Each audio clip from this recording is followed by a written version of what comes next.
Hello everyone, welcome to MR.G Tech Tamil. இன்றைக்கி நம்ம இந்த வீடியோவில் என்ன பார்க்குறோன்னு பார்த்தீங்கன்னா, நம்ம இன்ஸ்டாகிராம் அக்கௌண்ட்டோட யூசர் நேம் எப்படி சேஞ்ச் பண்ணுறது அப்படின்னு சொல்லி தான் பார்க்குறோம். ஸோ இது பார்த்திங்கன்னா நிறைய பேருக்கு தெரிஞ்சிருக்கும், அஃப்கோர்ஸ் கண்டிப்பாக தெரிஞ்சிருக்கும். ஸோ இதுலேயும் பார்த்திங்கன்னா நிறைய பேருக்கு இன்னும் தெரியாமல் இருக்குது. அது மட்டும் இல்லாமல் அந்த ஆப்ஷன் வரைக்கும் போயிடுறாங்க, ஆனால் பேர் சேஞ்ச் பண்ண முடியல, ஏதாவது எரர் வந்துகிட்டே இருக்குது அப்படிங்கிற மாதிரி கம்ப்ளைண்ட்ஸ் வருது. ஸோ அவங்களுக்காக தான் தெளிவாக ஒரு தடவை சிம்பிளாக சொல்லிடுறேன்.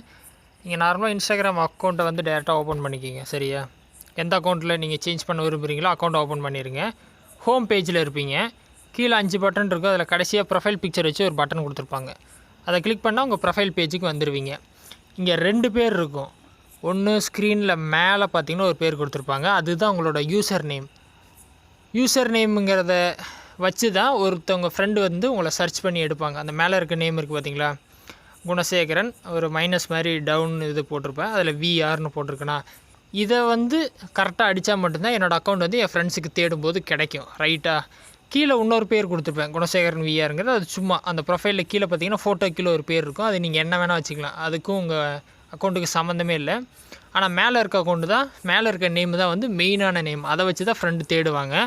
அந்த பேர் பார்த்திங்கன்னா மாற்றுறதுல சில கஷ்டங்கள் இருக்கும். அதை எப்படி சால்வ் பண்ணலான்னா, ஸோ இதில் இந்த ஸ்க்ரீனில் எடிட் ப்ரொஃபைல் அப்படின்னு சொல்லி ஒரு பட்டன் கொடுத்துருப்பாங்க உங்கள் ஃபோட்டோ கீழே.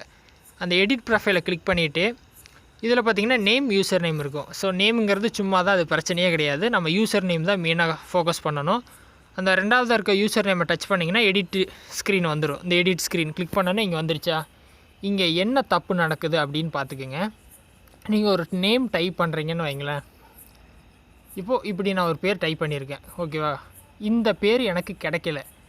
மேலே பார்த்தீங்கன்னா ஒரு டிக் பட்டன் இருக்கும், ரைட் சைடு மேலே பார்த்தீங்கன்னா ஒரு டிக் பட்டன் இருக்குது, அது இப்போ காட்டலை, டிம் ஆயிடுச்சு. ஏன்னு பார்த்தீங்கன்னா இந்த பேர் அவைலபிளாக இல்லை.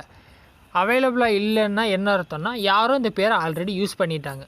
இன்ஸ்டாகிராம் ஆல்ரெடி இருக்கவங்க இந்த பேரை யூஸ் பண்ணிட்டாங்க. அதனால தான் வந்துட்டு நீங்கள் இந்த மாதிரி எந்த பேர் போட்டாலும் உங்களுக்கு இந்த ஆப்ஷன் வராது, சேவ் பண்ணுற ஆப்ஷன் வராது. அதனால் நீங்கள் என்ன பண்ணணுன்னா, யாருமே யூஸ் பண்ணாத ஒரு புது பேராக தான் நீங்கள் எடுக்கணும். அப்போ தான் ஓகே ஆகும். நீங்கள் ஆல்ரெடி யாரோ எடுத்த பேரை மறுபடியும் நீங்கள் அடிச்சிங்கன்னா உங்களுக்கு அந்த பேர் கிடைக்காது. ஸோ புது பேராக வைக்கணும். ஸோ புது பேராக வச்சிட்டிங்கன்னா உங்களுக்கு வந்து மேலே பார்த்தீங்கன்னா இப்போ பார்த்தீங்கன்னா ஓகே பட்டன் வந்துருச்சு. அப்படின்னா இந்த பேரை யாரும் எடுக்கல, இப்போ நான் அதை எடுத்துக்கலாம். ஸோ இந்த மாதிரி பார்த்தீங்கன்னா புது பேராக வைங்க. வச்சதையே வச்சிங்கன்னா கண்டிப்பாக கிடைக்காது, எரர் வந்துகிட்டே இருக்கும், சேவ் பண்ண முடியாது. ஸோ அதை மைண்டில் வச்சுக்கிங்க. புதுசாக ட்ரை பண்ணுங்கள். ஏதாவது சிம்பிள்ஸு இல்லை ஏதோ ஒரு அம்புக்குறி மாதிரி ஏதோ போட்டு ஒன்று வித்தியாசமாக ட்ரை பண்ணுங்கள், அப்போ தான் கிடைக்கும். ஓகேங்களா? மேலே பார்த்தீங்கன்னா இப்போ ஓகே பட்டன் காட்டுது, எனக்கு ஓகே கொடுத்துட்றேன். ஸோ மறுபடியும் இந்த ஸ்க்ரீனுக்கு வந்துடும். மறுபடியும் ஓகே கொடுத்தோன்னா நேம் வந்து சேவ் ஆயிரும். ரொம்ப சிம்பிள் தான். புதுசாக டிஃப்ரெண்ட்டாக ஒரு பேர் எடுத்தால் மட்டும்தான் உங்களுக்கு கிடைக்கும். ஸோ அதை மைண்டில் வச்சுக்கோங்க. எது டவுட்ஸ் இருந்தால் வீடியோ கமெண்ட்ஸில் சொல்லுங்கள். ஃபஸ்ட் டைம் வந்திருந்தால் சப்ஸ்கிரைப் பண்ணி சேனலை சப்போர்ட் பண்ணுங்கள். இன்னொரு யூஸ்ஃபுல்லான வீடியோவில் உங்களை நாளைக்கு சந்திக்கிறேன். நன்றி, வணக்கம்.